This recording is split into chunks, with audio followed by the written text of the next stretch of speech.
I want to be able to repay my parents for their kindness. The reason I began to think this way was due to the efforts and love I felt from my parents during my childhood. Despite not being wealthy, they managed to find the money for my education and worked hard to support my future. In response, I made every effort, and after graduating from high school, I aimed for a private university, but there were financial constraints. Nevertheless, my parents explored scholarships and educational loans to support me. I focused on my studies, aiming for a merit-based scholarship, and at university, I was able to reduce the financial burden on my family as a scholarship student. Yet my parents still helped with part of the food, rent, and material costs. After progressing to higher education, I balanced my studies with part-time jobs and maintained my grades until graduation. When I received a job offer from a leading foreign company after graduating from university, I felt like I was finally starting to repay my parents for their efforts. The desire to give back to my parents with my own efforts became the driving force for my new life, but my workplace was at a foreign company that was highly competitive, and the pressure to perform was a daily burden. In my first year, I made many mistakes and was often scolded by my boss. Despite this, I continued to work hard, supported by the thought of doing my best for my family. As I became accustomed to the work and found efficient ways to produce results, I gained the trust of my seniors and supervisors. By the time I had been with the company for 5 years, I had been promoted to team leader and was entrusted with projects. Thanks to my efforts, I consistently ranked high in performance evaluations and had opportunities for pay raises and promotions. Over time, I was gradually able to build a comfortable financial cushion by saving diligently for 10 years. One day in the 10th year, I suddenly felt a strong desire to show my gratitude to my parents in a tangible way. By that time, my income had stabilized and my savings were close to the target amount. What I had in mind was a plan to gift my parents a new house. They had lived for a long time in an old single-family home that was falling apart everywhere. I wanted to free them from that daily life and provide a comfortable living environment. My concern was that my younger sister had been causing trouble for our parents.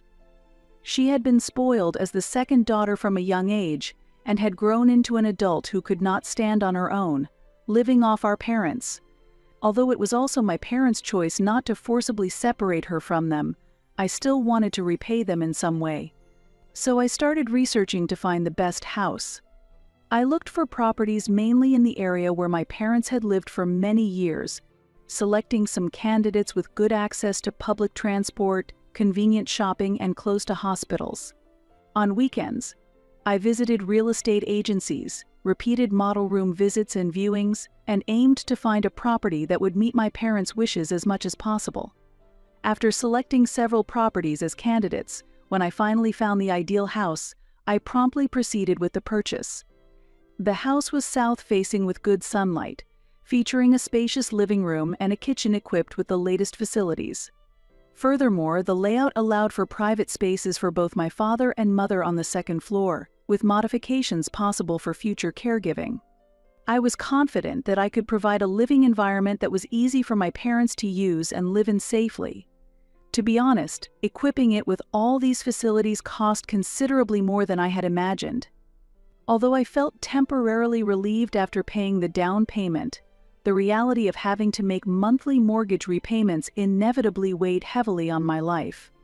Nonetheless, even faced with this reality, I felt no regret. Instead, I felt a greater sense of fulfillment that I had been able to reach a moment where my efforts, planned and built up step by step, were finally rewarded. When I told my parents about the purchase of the new house, they were initially surprised and could not believe it. My father, especially, asked repeatedly, "Are you really sure?" while showing an undeniable smile, which I still remember. My mother also looked incredulous, repeatedly gazing at the house's photos and tearfully saying, "I never thought I could live in such a splendid house," and simply said, "Thank you." Seeing my parents truly happy was the best reward for me, and I was once again convinced that this choice was not a mistake. I felt a warmth in my heart as I realized that my efforts had finally reached them in a concrete form. The preparation for the move went smoothly, and their new life started. Every time I saw my parents sitting in the living room of the new house, looking comfortable and happy, I felt happy too. This prompted me to approach my own life with even more positivity. However, the beginning of this hopeful new life gradually came with a sense of discomfort. Initially, I watched my parents live in the new house while steadily continuing to make mortgage repayments. The monthly payments were by no means small, but I encouraged myself by thinking, "This is my way of giving back to them." However, the opportunities to be thanked for my efforts gradually decreased, and it began to feel like an expected duty. As my job became busier, the time I could see my parents decreased. Eventually, I heard that my sister was frequently visiting my parents' house. Curious, I called her. "Have you been going to Mom and Dad's house every day recently? What about your apartment?" I asked. Then, unexpectedly, she replied, "I've moved out of the apartment. I've decided to live with them from now on." What? Why so suddenly? Well, there were various things. Anyway, that's the situation, she said lightly, and I was momentarily at a loss for words. The fact that my sister was also living in the house I had bought for my parents somehow felt off, and a small unease grew within me. After all, I wondered how much she really understood the responsibility I had carried, the inner conflicts that came with it, and the decision I had made solely for our parents' sake. Moreover, the fact that my parents had not informed me in advance about my sister moving into the house also felt unsettling. Even a single word of consultation might have made me feel differently. I mulled over in my head. In that moment, I felt as if my existence was reduced to merely providing money, weighing heavily on my heart. Since my sister started living with my parents, an unsettling restlessness continued in my heart. This is especially true every time my parents told me how naturally my sister had adapted to living in the new house, as if she had always lived there. Hearing that, a small discomfort slowly spread in the depths of my heart. It was hard to describe this feeling as either jealousy or anger. It was slightly different from either emotion, a complex sentiment that couldn't be easily put into words. Feeling unable to sort out my feelings, I decided to visit my parents' house the next weekend. Once there, I saw my sister relaxing and watching TV in the living room, and I sat down beside her. Then, seizing the moment, I decided to voice the question that had been lingering in my mind. "Hey, why did you move out of your apartment? Did Mom and Dad say something to you?" My sister answered nonchalantly with a slight smile. "Because I was having a tough time with money. Mom and Dad said I could live here, and I thought you would naturally agree." At that moment, the small discomfort in my chest swelled suddenly and pressed down heavily. It seemed that I had been completely left out of this discussion between my parents and my sister. Her words intensified the discomfort inside me. When I bought this house, it involved considerable effort and sacrifice. I could finally acquire the house after long hours of overtime and working on holidays. Yet, within the family, it seemed natural for my sister to live here, a notion I simply could not accept. Why allow my sister to live here without considering me, the investor? It's not that my sister was at fault. She was merely following our parents' words. But to me, this house wasn't just a building. It was the embodiment of my efforts and a symbol of my pride. That's why I felt resistance to sharing it easily even with my sister. Therefore, I decided to ask my parents as well. "Mom, I heard Nicole is living here now, but why didn't you tell me anything?" When I asked, my mother began to speak with an awkward expression. "Because you seemed busy. I thought I shouldn't trouble you with it." These words left me feeling helpless. Busy as I was, I regretted not being involved in this important decision. I also talked to my father. "It's natural to help each other because we're family," he said clearly. I felt frustrated that I couldn't argue with that. Indeed, maybe it's because we're family that we should support each other. However, it felt like my burdens and feelings as the one supporting them were being overlooked, leaving me dissatisfied. Weeks after my sister and parents started living together, I noticed a gradual change in the atmosphere at home. Despite being often at home, my sister did not help with household chores and was mostly uninvolved. She seemed to be relaxing in her room most of the time and contributed nothing to the household expenses, despite having a job. This situation continued, with her contributing nothing to the house's expenses, and I couldn't help feeling discontent. The unease inside me only grew. It seemed an uncomfortable feeling had taken root within me. One day, compounded by stress at work, I finally expressed my feelings to my sister. "Honestly, have you ever considered how hard I worked to buy that house? I'm still paying the mortgage, yet you contribute nothing to the living expenses and don't even seem to be looking for a new apartment. It feels like my efforts are being ignored, and honestly, it's tough." My sister looked surprised, and after a moment of silence, she spoke in a small voice. "I didn't know you felt that way, but buying the house was your decision, and it's hard for everyone, so I was just overwhelmed with my own issues." Hearing this, I realized why I had exploded with emotion. I wanted my sister to understand the thoughts and efforts I had put into that house, and to acknowledge them. Through this incident with my sister and parents, I deeply felt the importance of boundaries in family relationships.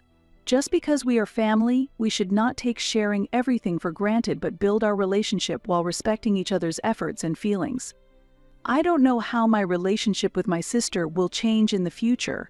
However, by gradually expressing the frustrations I had been holding inside, I might be able to rebuild my relationship with her. But that day marked a turning point in my life.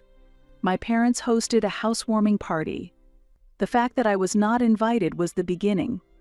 Had it not been for that event, I might not have experienced such deep pain and loneliness.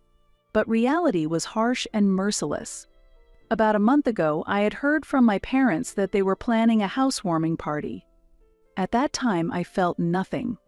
"The house is new, so let's celebrate grandly," they said, and I naturally agreed and planned to adjust my schedule to attend. However, days passed, and I received no information about when it would be held. Having expected to be invited, I started to feel uneasy. About 2 weeks ago, during a long overdue visit home, I noticed something different about the time I spent with my family. My parents, who used to laugh and chat often, now seemed a bit cold. My sister's gaze was sharp, and I continued to ignore it. Even though I felt this discomfort, I thought it might just be my imagination. However, the lack of communication confirmed my suspicions, and I decided to take action. One afternoon, I hesitated but ultimately decided to go to my parents' house. I didn't call or message them in advance. When I rang the doorbell and entered the house without any prior notice, I found it bustling. My parents and sister were busy preparing decorations and arranging catering. I approached my sister, who was nearby. "What are you doing?" "What does it look like? We're preparing for the housewarming party. The guests will arrive soon," she replied. I was stunned and managed to say, "I didn't get any notification." She responded coldly, "We didn't send one. Do we need to invite you? Your role is over." I was speechless at her ruthlessness, and a chilling sensation enveloped my heart. Instinctively, I asked, "What?" But my sister's eyes were looking somewhere far away. My parents were looking in my direction. Both spoke to me with indifferent expressions, without lifting their faces. "We've raised you and paid your university tuition, so this is the least you can do," they said. Those words spread an indescribable chill through my heart. It was as if they were saying I was no longer needed. "Then," my sister coldly declared, "your role is finished. Get out of the house." Her words echoed in my ears and pierced my heart. The cold expression on my sister's face and her words seemed meaningless, or was it just me who felt that way? My parents, too, were there, laughing and saying nothing. I couldn't suppress the rising anger and sadness inside me. The frustration of having spent 10 years working hard and making sacrifices for my family only to be treated as if it were all meaningless, was indescribable. However, I did not show my feelings outwardly. At that moment, a decision formed in my heart. I had come this far without letting my family know that I was the owner of the house, but there was no reason to remain silent any longer. Right then, I took out the deed to the house and presented it in front of them. I am the owner of this house, and I have no intention of changing that. I've been paying all the mortgage for this house. You've been living here because I allowed it, I declared firmly. The faces of my parents and sister contorted. My sister tried to argue, but I cut her off. If you intend to kick me out, it's simple. You are the ones who will leave this house. They looked at me incredulously, but I continued without flinching, expressing my determination. If you want to continue living here, you should have at least shown some gratitude, but that chance is gone. I will no longer be your sacrifice.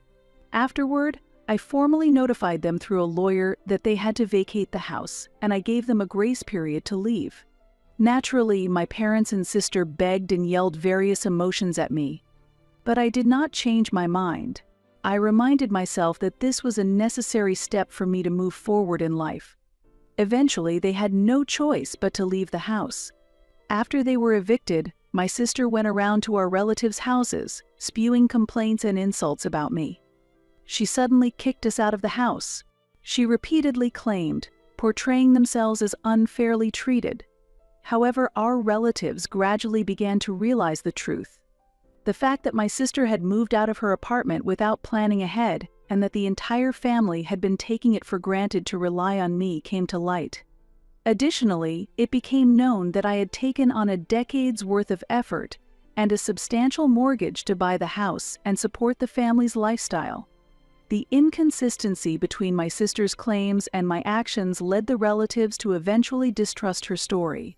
Some of them even reached out to me to hear my side of the situation. I explained the circumstances of the house purchase and the attitudes of my parents and sister calmly and without emotion.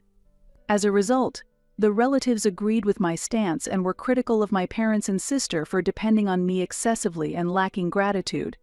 My sister's actions resulted in the family becoming isolated, a consequence of these facts becoming known to others. As I severed ties with my family, they became isolated from our relatives as well. Following this, my parents and sister found themselves in severe financial difficulty. At first, my mother struggled with managing living expenses and sought help from relatives. However, the response they got was cold, and they were mostly alienated due to their selfish actions. Both my sister and father also received little support from our relatives.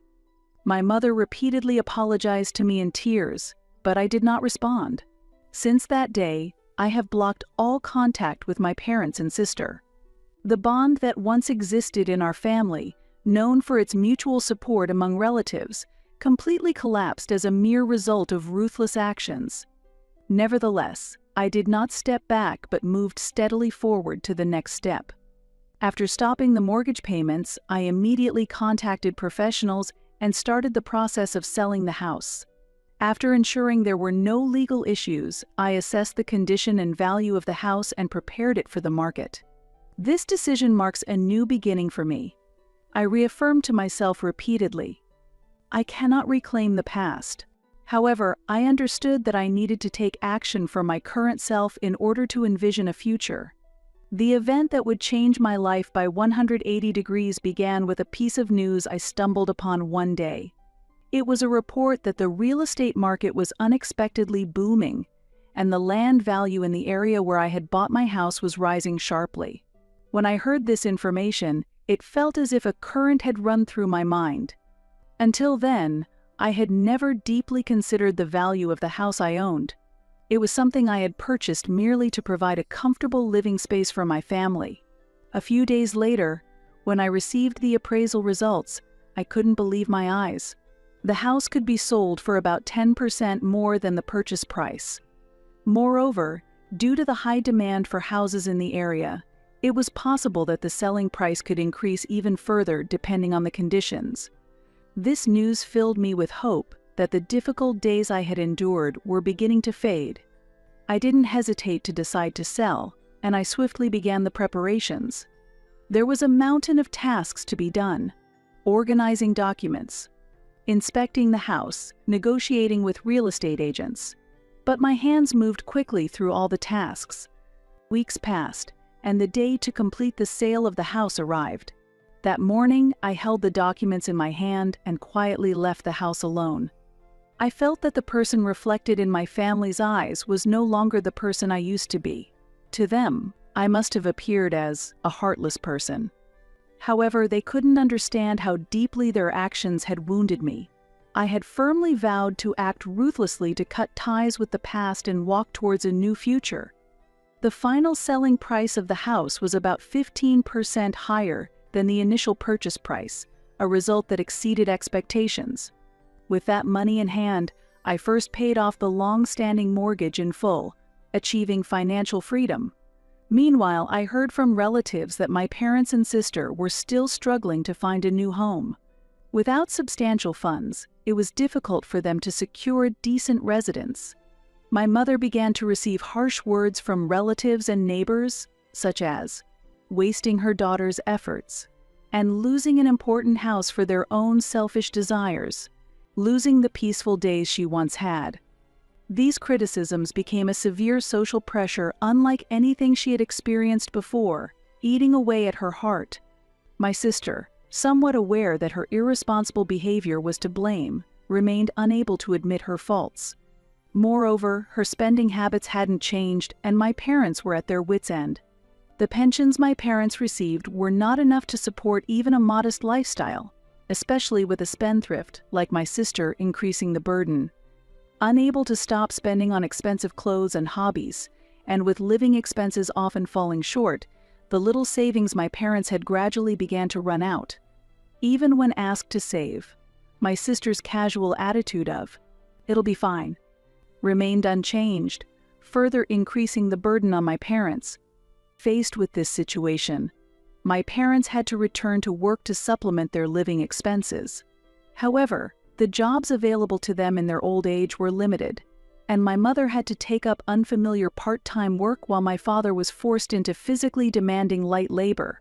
Despite this, my sister's continued spending meant that the balance between income and expenses was always unstable, making life increasingly difficult. Family relations grew more strained, and my parents, losing their emotional and physical reserves, often argued, while my sister showed no real consideration for the causes. The cumulative burden of her spending eventually depleted my parents' retirement funds, and financial worries became a regular part of their daily lives. The distortions that had been present in the household finally surfaced, but with no way to repair them, the relationship between my parents and my sister only grew more hostile. The stability built through the purchase of the house collapsed, leaving behind only scenes of each pushing heavy responsibilities onto the other. The actions they had once taken against me had indeed come back to haunt them. As I reflected on the time and effort I had dedicated for the sake of my family, I did not look back. I had chosen to live a life for myself at last. In my new residence, I arranged the interior to my liking, creating a comfortable space. While dedicating myself to my work, I enjoyed my hobbies and interactions with new friends in my free time. Now freed from a family that only sought to use me, I had finally attained true freedom and peace.